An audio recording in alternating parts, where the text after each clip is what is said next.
The message appeared on every screen across Earth simultaneously, static-filled and distorted, but unmistakably not of human origin.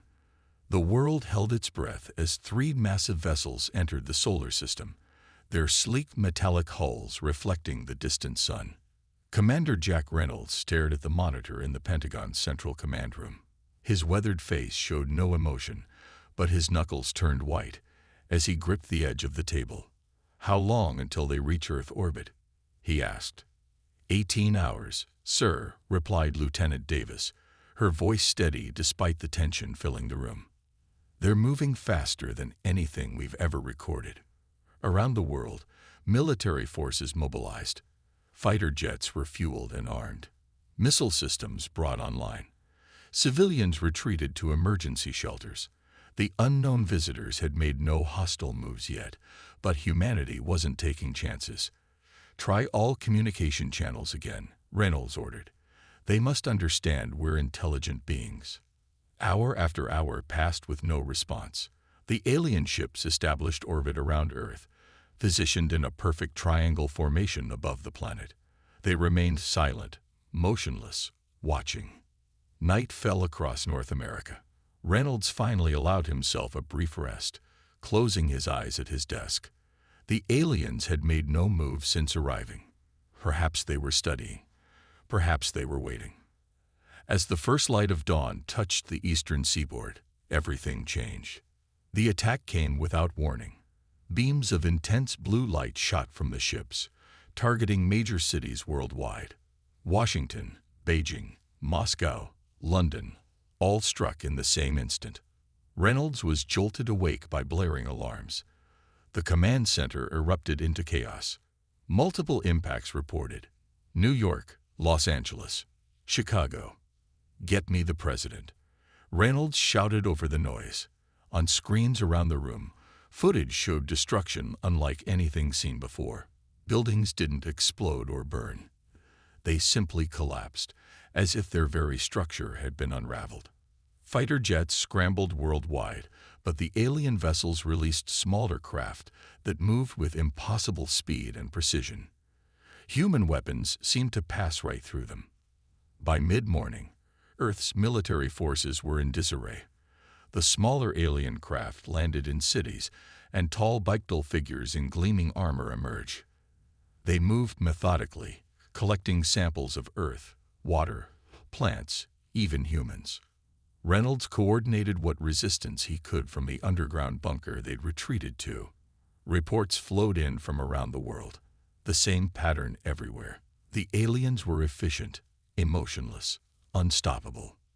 Then, as afternoon faded toward evening, something strange happened.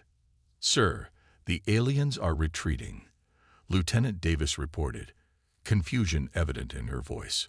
"All ground forces are returning to their ships." Reynolds watched the satellite footage in disbelief. The alien ground troops were indeed pulling back, moving with sudden urgency rather than their previous methodical pace. "Are our countermeasures working?" he asked, though he knew the answer. "Negative, sir. We've barely scratched them. They just seemed to be leaving." As the sun began to set across each time zone, the pattern repeated. The alien forces withdrew before darkness fell, retreating to their orbiting vessels. By nightfall, the attacks had completely ceased. The world was left in stunned silence, counting casualties and trying to make sense of what had happened. In the command bunker, Reynolds studied the orbiting ships on the monitor. They remained in position, silent again, as if waiting. "They'll be back at dawn," he said quietly. "But why leave at sunset? What are they afraid of?" Lieutenant Davis looked at the darkening sky visible on the external cameras. "Maybe," she whispered, "they know something about Earth's nights that we don't." As if in answer, the sensors briefly registered an energy spike from somewhere in the darkness outside. Then nothing, just the quiet of the night. The first day of the invasion was over. But something told Reynolds that the true nature of the conflict was just beginning to reveal itself. The second day of the invasion began exactly as Commander Reynolds had predicted. As the first rays of dawn touched each time zone, The alien ships deployed their forces once again. The pattern was unmistakable now. In what remained of the Washington Command Center, Reynolds studied the tactical displays with bloodshot eyes. He hadn't slept, couldn't sleep, while trying to understand the enemy's strategy. "Look at this footage from Tokyo," Lieutenant Davis said, pointing to a screen. The aliens were in the middle of collecting water samples when sunset approached. They abandoned everything and rushed back to their ships. Reynolds nodded. "Same in Cairo, London, and Rio. They're following a strict schedule based on daylight." Across the room, Dr. Ellie Morgan pushed her way through the crowd of military personnel. The xenobiologist had been called in to make sense of the invaders' behavior. "Commander, I've analyzed all the retreat patterns," she said, laying out a map marked with timestamps. "They begin withdrawal exactly 22 minutes before local sunset, no matter where they are." "What are they afraid of?" Reynolds wondered aloud. "Our weapons barely affect them." Dr. Morgan adjusted her glasses. "It's not our weapons they fear. It's something about Earth's night." Meanwhile, Major Tom Wilson and his team of resistance fighters prepared for their first mission. They had noticed the aliens' pattern too and planned to use it to their advantage. "We move only after dark," Wilson told his team as they gathered in an abandoned subway tunnel. "The aliens won't follow us into the night. That's our edge." Their first mission was simple: recover alien technology left behind during their hasty retreat. Wilson led his team through the darkened streets of the ruined city. The night felt different somehow, heavier, as if the darkness itself had substance. "Does anyone else feel like we're being watched?" whispered Jones, one of Wilson's soldiers. "Focus on the mission," Wilson replied, though he felt it too. An odd sensation that they were not alone in the darkness. Back at the command center, Dr. Morgan made a breakthrough. The sensors were picking up unusual energy readings that appeared only after sunset. "These readings don't match anything we've ever recorded," she explained to Reynolds. "They're strongest in areas where the aliens were operating during the day, almost as if something is following their trail." "Something, or someone," Reynolds said thoughtfully. The real discovery came when a forward scout team managed to capture an injured alien soldier left behind during the retreat.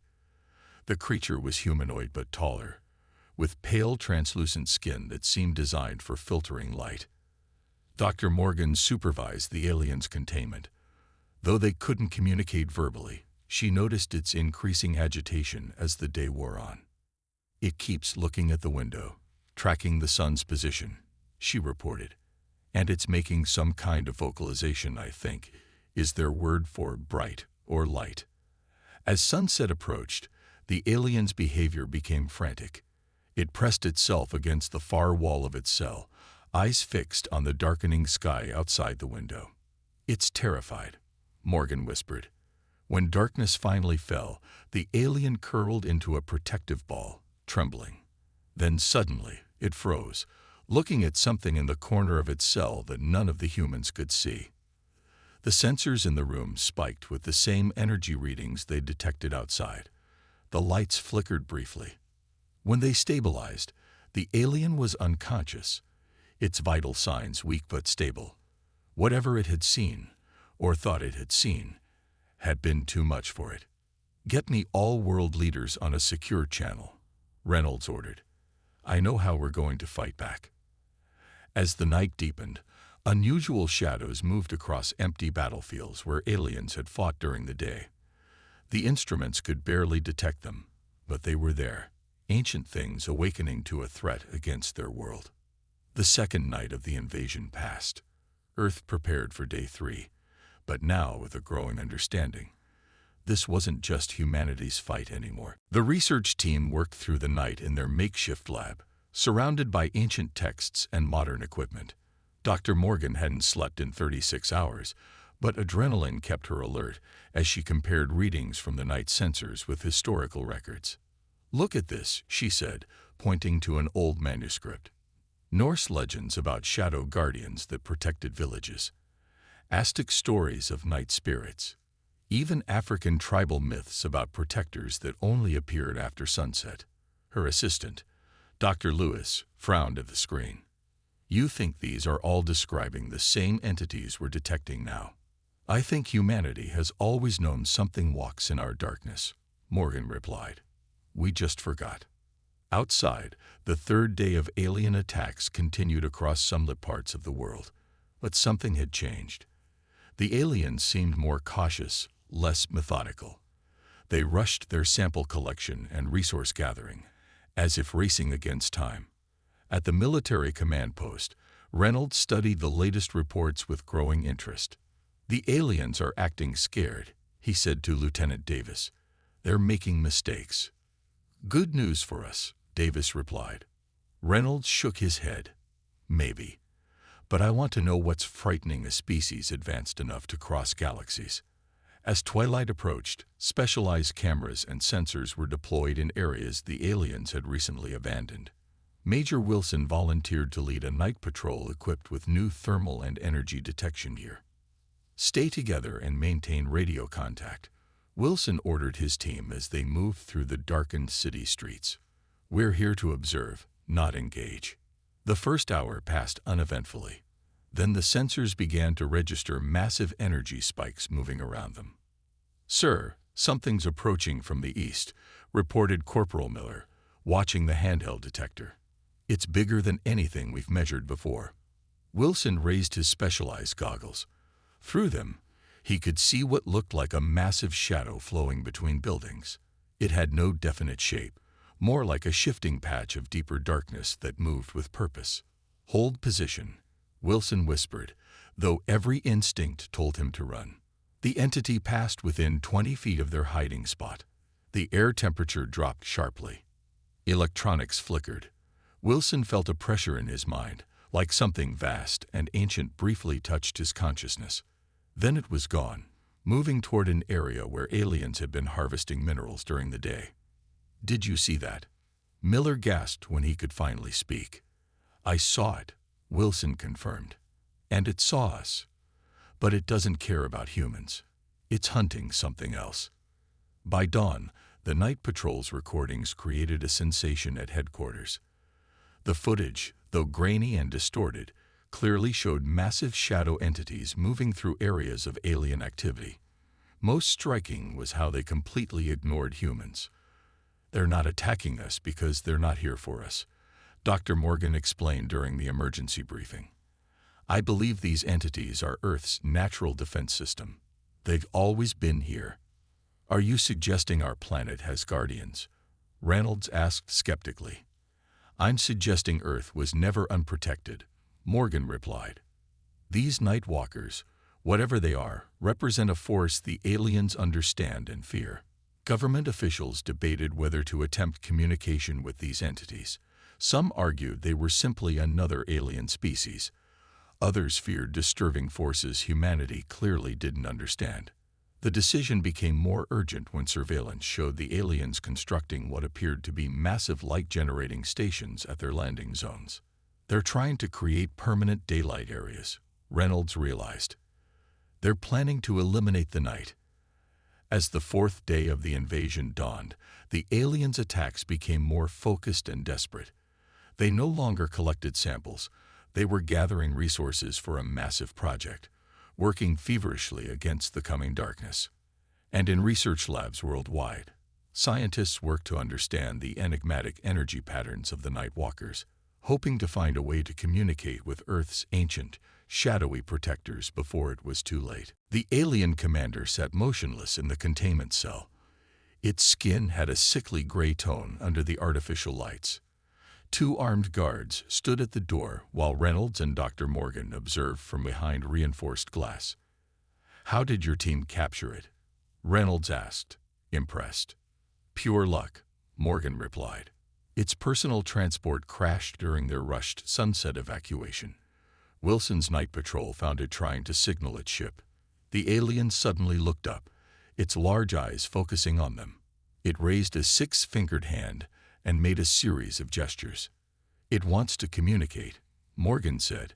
She entered the room cautiously, carrying a tablet with translation software her team had developed. After several attempts, broken words began appearing on the screen. "You? Not. Understand. Danger," the alien communicated. "What danger?" Morgan asked. "Why do you attack us?" The alien's fingers moved rapidly. "Not. Attack. Harvest. Humans. Protected. Livestock." Reynolds frowned behind the glass. "Ask it what they're afraid of." Morgan typed the question. The alien's reaction was immediate. Its body trembled, and it curled protectively inward. "Ancient. Guardians. Always. Here. Hunt. Us. Cannot. See. Them. In light." Morgan typed quickly. "The Night Walkers. You know them. All species. No. Why? We never came. Earth.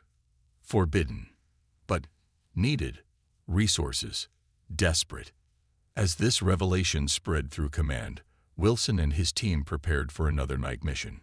This time, they carried specialized equipment designed to amplify the energy patterns associated with the Night Walkers. If Dr. Morgan's theory is correct, these devices might help us communicate with them, Wilson explained to his team. "Though I have no idea what you say to an ancient shadow entity." They set up the equipment in a park where alien activity had been heavy during the day. As darkness fell, the machines hummed to life, emitting a low frequency that matched the Night Walker's energy signature. The response came faster than expected. The air grew cold. Shadows deepened unnaturally. The team's equipment registered massive energy spikes approaching from all directions. Wilson stood his ground as a towering shadow materialized before him. Through his specialized goggles, he could make out a vaguely humanoid shape, but constantly shifting and flowing like smoke. "We come in peace," Wilson said, feeling slightly ridiculous addressing a shadow. "We seek your help against the invaders." The entity didn't speak in words.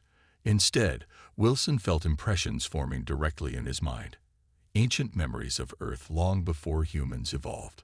The Night Walkers had always been here, emerging when the sun set, protecting the planet from threats beyond the stars. "They're showing me something," Wilson reported over the radio. "They've been dormant, growing weaker as humanity spread and stopped believing in them." The aliens knew this. They thought the Night Walkers might have faded entirely. Back at headquarters, the captured alien commander provided more information. Their species had monitored Earth for millennia, knowing it was rich in resources they desperately needed. They had attempted harvesting during previous human civilizations, but were always driven away by the Night Walkers. This time, thought, guardians, gone. The alien communicated. Too few, too weak. "But they're not gone," Morgan replied. "No," the alien's message read. "Awakening. Now. Building. Strength. We doomed." By morning, Wilson's team returned with recordings of their encounter. The data confirmed Morgan's theories. The Night Walkers weren't aliens or supernatural beings in the traditional sense. They were Earth-native entities existing partially in another dimension, fully manifesting only in darkness. "They've been Earth's defense system since before the dinosaurs," Morgan explained during the briefing. "And they recognize humans as belonging to this world. They're protecting us, not hunting us." "Can they help us fight?" Reynolds asked. "They already are," Morgan replied. "But they need darkness to manifest fully. And the aliens are building those light stations to create perpetual daylight." As the alien ships positioned themselves for their fifth day of attack, Earth's military forces prepared for their most important mission yet, holding off the invaders long enough for night to fall and their ancient allies to emerge. Dawn broke over a changed world. The alien armada had grown overnight, with 5 new vessels joining the original 3. As sunlight touched each continent, the most massive attack yet began. "They're throwing everything at us," Reynolds said, watching tactical displays light up with invasion forces. "They know something we don't. Lieutenant Davis pointed to satellite imagery. Their ground teams are deploying different equipment today. Those aren't harvesting tools. Reynolds studied the images and felt a chill. They're building something. And they're bringing more parts down from their ships every minute. Around the world, human resistance had organized. Conventional military forces engaged the aliens at key locations, while guerrilla fighters like Wilson's team struck with hit-and-run tactics. Their goal wasn't to win. It was to slow the aliens down until sunset. Wilson led his team through underground tunnels, emerging 2 blocks from where aliens had established a major worksite. "Look at that," he whispered, using a periscope to observe above ground. That structure wasn't there yesterday. A massive tower rose from the city center, surrounded by smaller devices with reflective panels. Aliens worked frantically, connecting power sources and adjusting equipment. "Command, we've located what appears to be their main construction site," Wilson reported over secure comms. "Sending images now." Back at headquarters, Dr. Morgan analyzed the incoming data, her expression growing more concerned with each new image. "Those are light generators," she concluded. "Extremely powerful ones. They're trying to create artificial daylight to keep the night walkers away." Reynolds immediately understood the implications. "How long until sunset?" 4 hours, Davis replied. "But if they activate those towers?" "Then sunset never comes," Reynolds finished. "And our allies can't help us." While global military forces engaged the aliens directly, Morgan worked frantically to establish stronger communication with the Night Walkers. Using data from Wilson's previous encounter, she developed a device that could potentially transmit human thoughts to the entities. "We need to warn them," she explained to Reynolds. "If the aliens succeed, the Night Walkers might be trapped in their dimensional state forever." "Can you reach them during daylight?" Reynolds asked. "Maybe," Morgan replied. "They're weaker in light, but not completely gone. It's worth trying." Wilson's team received new orders: sabotage the central light generator before it could be activated.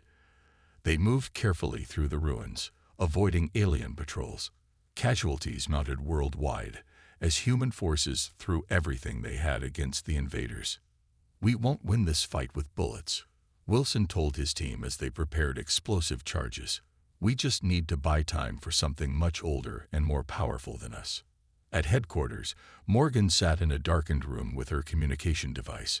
She focused her thoughts on the impressions she'd received from Wilson's recordings. Ancient protectors, Earth's guardians, the coming threat. For long minutes, nothing happened. Then the air in the room seemed to thicken. A patch of shadow in the corner deepened unnaturally, despite the light shining directly on it. "They hear me," Morgan whispered into her recorder. "Even in daylight, they hear me." Wilson's team reached the central tower. The sun was low on the horizon now, less than an hour until sunset. They placed their charges quickly, but as they prepared to withdraw, an alarm sounded. "We're compromised," Wilson hissed. "Fall back." Before they could retreat, the tower hummed to life. Brilliant white light flooded the area, brighter than daylight. Similar towers across the city activated in sequence, creating a network of artificial day. "Command, they've activated the system early," Wilson reported. "The light is. It's like noon again here." In her darkened room, Morgan watched in dismay as the shadow she'd been communicating with grew fainter. "They're weakening," she said. "The artificial light is working." Around the world, sunset arrived in each time zone, but in areas with alien presence, the light remained. Natural night was being pushed back by the alien technology. The longest day in Earth's history was being artificially extended, and time was running out for humanity's ancient protectors to awaken. Dr. Morgan stared at the fading shadow in the corner of her room. She could feel the Night Walker's presence weakening as the alien light generators powered up across the city. "Please," she whispered, pressing her hands against the communication device. "You've protected Earth for millions of years. We need you now more than ever." Through the device, fragmented impressions formed in her mind. Ancient memories of the Night Walkers driving away previous alien incursions, their gradual weakening as humans evolved and forgot them, their long dormancy as they waited, watching from the darkness. "I understand now," Morgan said. "Humans stopped believing in you, stopped fearing the dark. We forgot you were there, and you grew weaker." The shadow pulsed slightly, confirming her theory. "But we remember now," she continued urgently. "All of humanity knows you're real. We believe again." Across the city, Wilson and his team were pinned down near the central light generator. Alien forces had surrounded them, and the artificial daylight made it impossible to escape. "Command, we can't reach the main power coupling," Wilson reported, ducking as alien energy weapons scorched the wall above him. "The charges we placed barely dented the outer shell." Reynolds' voice crackled over the comm. "Hold position, Major. We're sending reinforcements." "With respect, sir, they won't get here in time," Wilson replied. He looked at his team, then at the towering light generator. "We need to hit the primary coolant system. It's the weak point." "That's a suicide run, Major," Reynolds said grimly. "Maybe not," Wilson answered, studying the shadows beneath their position. Even in the blinding artificial light, he noticed something strange. The shadows seemed deeper than they should be, almost as if they were fighting against the light. Back in her darkened room, Morgan felt a surge of hope as the shadow in the corner stabilized, no longer fading. "They're resisting," she told Reynolds, who watched from behind the glass. "The Night Walkers are fighting the artificial light, but they need our help." "What can we do?" Reynolds asked. "They draw strength from belief," Morgan explained. "For thousands of years, humans feared the dark because we sensed them there. That fear gave them power. Now they need us to acknowledge them again." Reynolds made a decision. He activated the global emergency broadcast system. His voice reached every functioning speaker on Earth. "To all resistance fighters, target the light generators. And remember, we are not alone in this fight. The darkness is our ally. The night is on our side." Wilson heard the message and smiled grimly. "You heard the commander. Let's make some shade." His team launched their desperate attack on the cooling system. As alarms blared, Wilson placed his final charges and set the timer. They wouldn't make it out, but they might give Earth's ancient guardians a chance. The explosion rocked the city. The central light generator flickered, then failed. Darkness rushed in like a flood, reclaiming its territory. In that moment of darkness, Wilson saw them clearly for the first time. Massive shadowy forms rising from every shadow, flowing like living night across the battlefield. The aliens saw them too and broke ranks, their disciplined retreat turning into panicked flight. The Night Walkers moved with terrible purpose, flowing around humans but engulfing aliens in their darkness. No blood was spilled. The invaders simply collapsed, as if all energy had been drained from them. Across the world, the pattern repeated. As each light generator failed, Night Walkers surged forth in unprecedented numbers.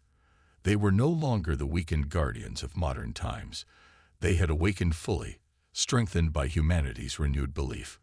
Morgan watched through surveillance cameras as the Night Walkers demonstrated abilities no one had suspected. They could affect technology, shorting out alien systems with a touch.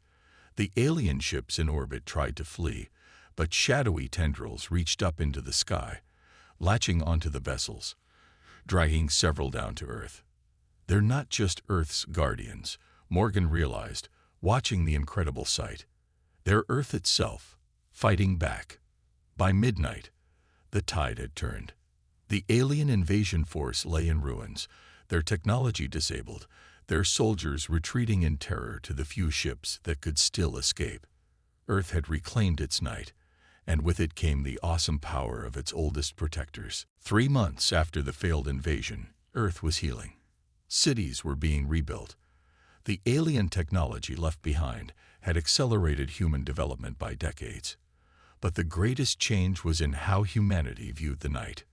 Commander Reynolds stood on the roof of the newly reconstructed Pentagon, watching the sun sink toward the horizon. Dr. Morgan joined him, carrying a folder of reports. "The last alien ship left our solar system yesterday," she said. "Our new deep space monitoring stations confirm they're heading away at maximum speed." Reynolds nodded. "And the surrender message?" "Translated and verified," Morgan replied. "They promise never to return to Earth. They've also sent warnings to other species about us." "About us?" Reynolds raised an eyebrow. "Or about them?" They both looked toward the darkening sky. Since the invasion, people no longer feared the coming night. Instead, there was a sense of reverence, of gratitude. "The Night Walkers have been more active than ever," Morgan said. "Our new sensors can track them better now. They seem stronger." "Belief is powerful," Reynolds replied. "For thousands of years, humans sensed them and created stories about guardians in the dark. Then we forgot, and they weakened. Now everyone knows they're real." In cities worldwide, a new tradition had emerged. As sunset approached, people would step outside, look toward the coming darkness, and offer a simple acknowledgement, a nod, a whispered thank you, a moment of recognition for Earth's ancient protectors. Wilson had survived the explosion, though barely. Now recovered, he led the new Night Watch, teams equipped with special gear to communicate with the Night Walkers. They served as a bridge between humanity and the ancient entities. "They've always been here," Wilson explained to a group of new recruits, "in every shadow, every dark corner. Not threatening us, protecting us. Our ancestors knew this. They built their myths around it." Scientists around the world were re-examining ancient texts and artifacts. Cave paintings showing shadowy defenders. Medieval manuscripts describing guardians that walked between the stars. Indigenous stories of night spirits that kept away sky demons. "We didn't invent these stories," Morgan told a conference of world leaders. "We remembered them. Somewhere deep in our collective memory, we always knew we weren't alone on this planet." The captured alien technology had allowed humans to build their first interstellar beacon. It transmitted a simple message into deep space. "Protected planet. Beware the dark." Reynolds watched as the first stars appeared in the evening sky. "Do you think they'll come back?" "The aliens?" "No." Morgan shook her head. "But others might try. The universe is vast, and resources are always needed." "Good thing we have friends in low places," Reynolds said with a small smile. As full darkness settled over the city, they could feel it. That subtle shift in the air that meant the Night Walkers were emerging. No longer hiding or dormant, they moved openly through their domain. Cameras occasionally caught glimpses of them, flowing shadows that somehow seemed more solid now, more defined. Most remarkable was the new balance that had formed. Humans ruled the daylight hours, building and exploring and living. When night fell, they respectfully shared their world with its original guardians. "It's strange," Morgan said quietly. "For all our technology and progress, we're back where our ancestors began, acknowledging the powers that were here before us." "Not back," Reynolds corrected her. "Forward. Now we do it with understanding instead of fear." As they turned to leave the rooftop, both caught sight of a deeper shadow moving across the wall. It paused, as if acknowledging them, then continued on its nightly patrol. Morgan smiled. "Good night," she whispered to the darkness. And somewhere in that darkness, Earth's ancient protectors continued their eternal watch, stronger than they had been in millennia, ready to defend their world once more should the need arise. The night belonged to them, and now humanity was grateful for it.